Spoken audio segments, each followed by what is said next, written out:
Bismillahirrahmanirrahim. Assalamualaikum warahmatullahi wabarakatuh.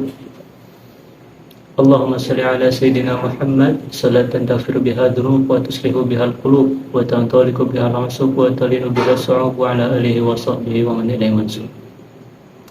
Ahlan wa sahlan bihadratikum fi hadhihi al-qanah wa ma'akum Arya Setyaki wal an sanadrusu bab al-kalami fi nahwi. Imam Hasan al-Basri pernah ditanya, "Wahai Imam, apa pendapatmu tentang suatu kaum yang mereka mempelajari bahasa Arab?"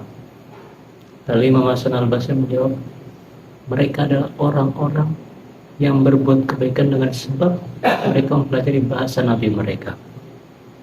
Dan pada kali ini saya akan coba untuk membahas ilmu nahwu dasar.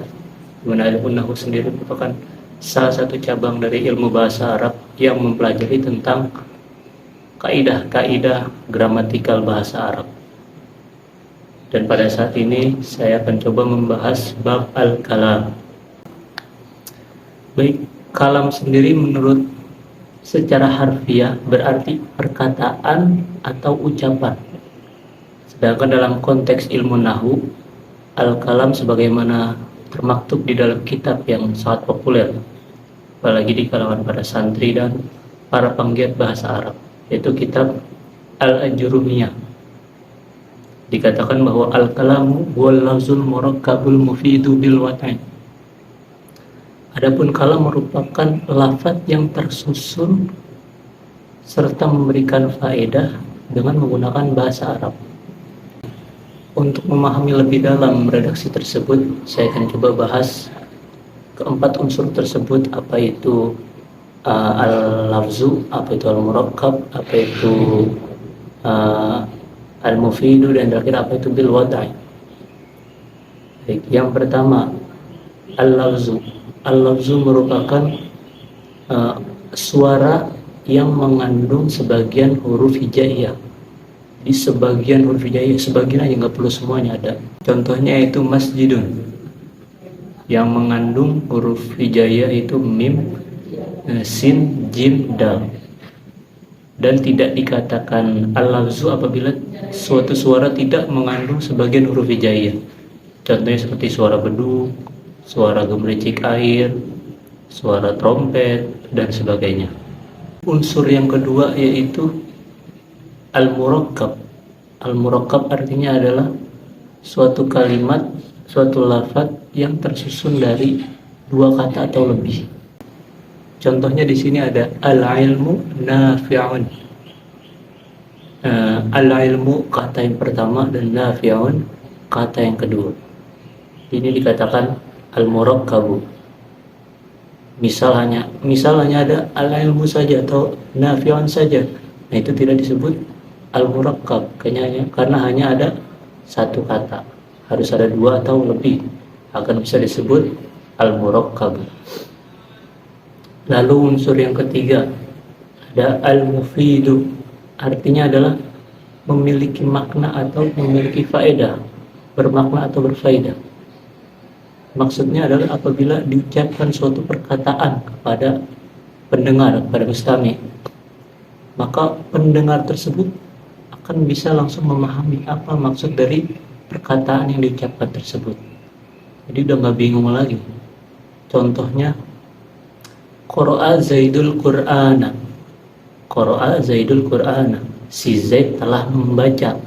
Membaca apa? Membaca Al-Qur'an. Jadi udah jelas tuh, si Zaid telah membaca. Membaca apa? Membaca Al-Qur'an. Itulah yang dikatakan al-mufidu. Tapi akan berbeda misal saya katakan qara'a Zaidun. Si Zaid telah membaca. Ini sebagian orang, apalagi orang yang memiliki kepekaan linguistik, itu pasti akan bertanya, si Z telah membaca nih, cuma baca apa? Apa yang dibaca si Z? Maka itu harus dilengkapi dengan Al-Qur'ana. Qara'a Zaidul Qur'ana. Si Z telah membaca Al-Qur'an. Lalu yang terakhir itu unsur yang keempat ada bil wad'i. Sebagian ulama nahwu berpendapat bil wad'i itu sebagai bil arabi, itu dengan menggunakan bahasa Arab. Jadi perkataan yang menggunakan bahasa Indonesia, bahasa Sunda, bahasa Jawa, bahasa Betawi, apalagi bahasa Jaksel, itu tidak termasuk al-kalam menurut ulama ilmu nahwu sebagian. Dan sebagian lagi berpendapat bil lughat itu sebagai bil qasdi, itu dengan maksud, dengan tujuan. Jadi perkataan orang ngigo yang lagi tidur, terus perkataan orang gila yang suka ngelantur, itu tidak disebut al-kalam karena tidak memiliki maksud dan tujuan perkataan mereka itu.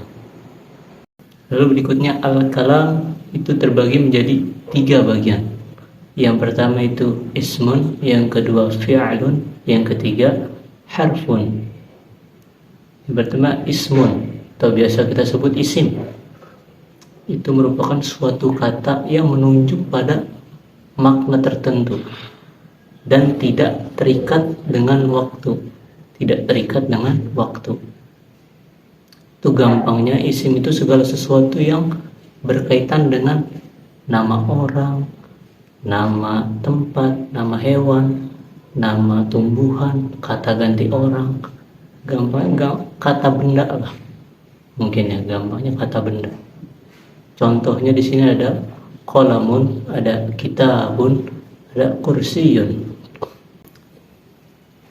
Lalu yang kedua adalah fi'lun atau fi'il kita sering nyebutnya.